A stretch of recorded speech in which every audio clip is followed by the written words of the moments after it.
Olá a todos, muito obrigado por ter você comigo aqui novamente. Seja bem-vindo a mais um vídeo inédito. Se você gostar desse vídeo, por favor, deixe seu like. Se você gostar do conteúdo que eu apresento aqui no canal, dos assuntos que eu abordo, por favor, se inscreva no canal, ative as notificações e indique os vídeos para quem você achar interessante, certo? Pois bem, então pessoal, vamos lá. Hoje eu quero continuar um pouco, estender um pouquinho do assunto que eu falei no último vídeo sobre a teoria da evolução. Mostrei algumas evidências, né? Falando um pouco da anatomia, né? Das espécies, tá? A estrutura anatômica de algumas espécies, né? As semelhanças que ela tem. Falei sobre os órgãos homólogos e análogos.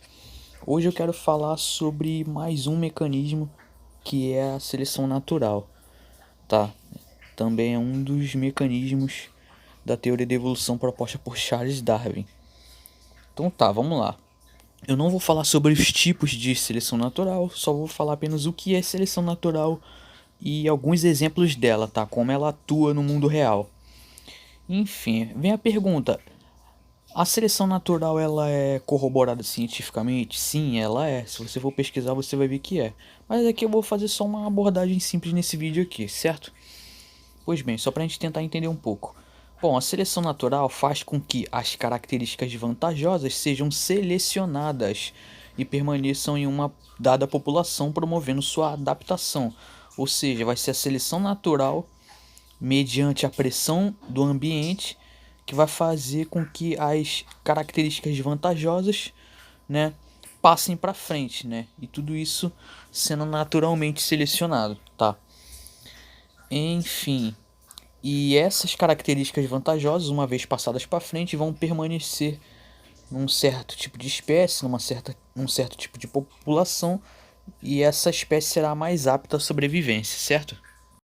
Bom, a seleção natural é o mecanismo evolutivo proposto por Charles Darwin, que afirmou que o meio ambiente atua como um selecionador de características, perpetuando os organismos mais aptos a sobreviver em determinado local, certo? Essa é a definição principal, tá? É a premissa principal da seleção natural. Os organismos mais adaptados, prestem atenção, conseguem sobreviver e produzir descendentes. Óbvio, né? Se está sobrevivendo, aquela espécie que sobrevive é que tem mais tendência a produzir descendentes, né? Se reproduzindo. E esses descendentes, eles herdam essas características vantajosas, certo? E os organismos menos adaptados apresentam menor chance de sobrevivência e, consequentemente, de reprodução. Os menos aptos não vão se proliferar tanto. Então, como vai haver uma menor chance de sobrevivência, vai haver também uma menor chance de reprodução, né? Melhor dizendo, desculpa, fazendo com que aquela espécie ali ela seja mais rara de se ver. Então, ao longo do tempo, percebe-se a característica mais vantajosa vai aumentando na população. Bom, vale salientar, e é importante a gente ter noção disso aqui, vale salientar o seguinte: não há uma tendência de melhora, ou seja, a evolução, ao contrário do que muitas pessoas pensam, ela não é uma espécie de upgrades que vai criando upgrades nas espécies, não. Não há uma tendência de melhora, porque a seleção natural ela atua apenas nas características existentes, características que já existem, certo? Em uma população, em uma determinada espécie, não provocando o surgimento de características melhores. Essas características elas já são existentes, tá entendendo? E essas características existentes, por melhores que forem, vão ser selecionadas naturalmente pela pressão do ambiente, fazendo com que aquela espécie ali mais adaptada possa sobreviver melhor e lidar melhor com a diversidade do ambiente, a pressão. Só que, claro, cada espécie vai ter umas que vai ter mais facilidade de sobreviver do que outras, certo? Então não tem esse lance de upgrade, de melhoras, tá?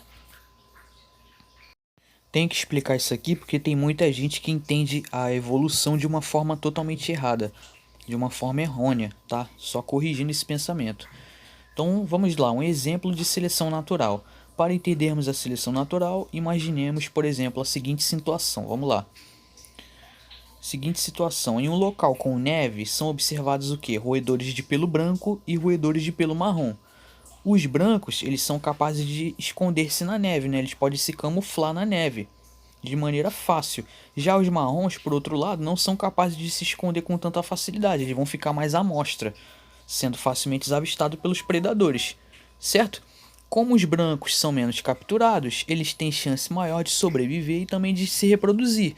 Ou seja, a tendência é que naquela região, mediante a essa situação, os roedores branco com pelo branco se perpetuem mais, tenham mais capacidade de sobrevivência e, consequentemente também de reprodução. Então vai ser mais raro de se ver roedores de pelo marrom e vai ser muito mais comum ver roedores de pelo branco. Vocês estão entendendo o que eu estou querendo dizer? É como se fosse um urso polar, né? Ou seja, é mais comum se ver o quê? Urso polar, aquele urso com a pele branca, do que os ursos normais que nós vemos aí na savana ou em florestas, certo?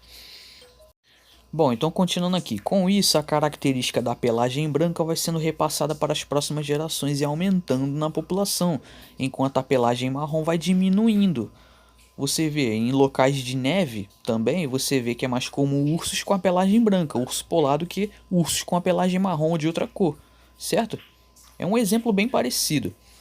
Então, uma vez que esses animais têm menor chance de sobrevivência e reprodução, eles vão diminuindo, certo? Então, podemos ver que há várias evidências, tá? Vocês podem pesquisar mais profundamente, tá? Não fiquem só restritos aqui à minha palavra, ao que eu falo. Vão a campo e tentem pesquisar. Vocês vão ver que tem evidências, tá? Da seleção natural. Tem insetos que têm uma resistência maior a pesticidas. Dizem que tem bactérias que têm resistência a antibiótico. Então, são coisas que ajudam a evidenciar de uma certa forma a seleção natural, certo?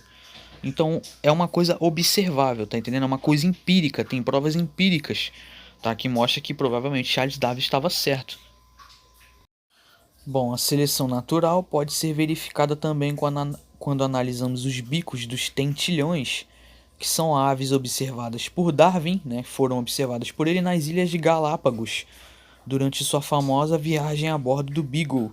Darwin observou que existiam tentilhões diferentes em cada uma dessas ilhas, sendo diferenciados, entre outras características, pelos seus bicos. Então, o cientista concluiu que os tentilhões que ocupam as ilhas provavelmente são derivados de uma mesma espécie original. Entretanto, são submetidos a diferentes pressões em cada ilha. Então, eles foram se adaptando ao ambiente, foi havendo uma certa evolução ali. Foi havendo uma mudança no bico, né, nos tentilhões. Como as ilhas apresentam ambientes ecológicos distintos, o meio acaba selecionando os organismos mais adaptados àqueles ambientes, os quais fornecem diferentes dietas. Então, a informação genética contida no DNA pode ter um papel muito importante na história evolutiva de uma espécie e também na saúde e no seu autoconhecimento. Bom, acho que eu vou ficando por aqui. Tá, como eu falei no início do vídeo, eu quis só trazer uma análise aqui, uma abordagem bem simples, só para vocês tentarem entender. Mas não fiquem restritos apenas à minha palavra, vão a campo e tentem fazer pesquisas, tá? O interessante, o legal é isso, é estimular o público a pesquisar, tá? Correr atrás de informações para vocês verem que isso aqui é amplamente aceito, porque é amplamente corroborado por evidências científicas, certo? Mas à medida que o tempo passa e vão se descobrindo novas evidências, eles podem talvez refinar essas teorias, certo? Bom, aqui está uma imagem do...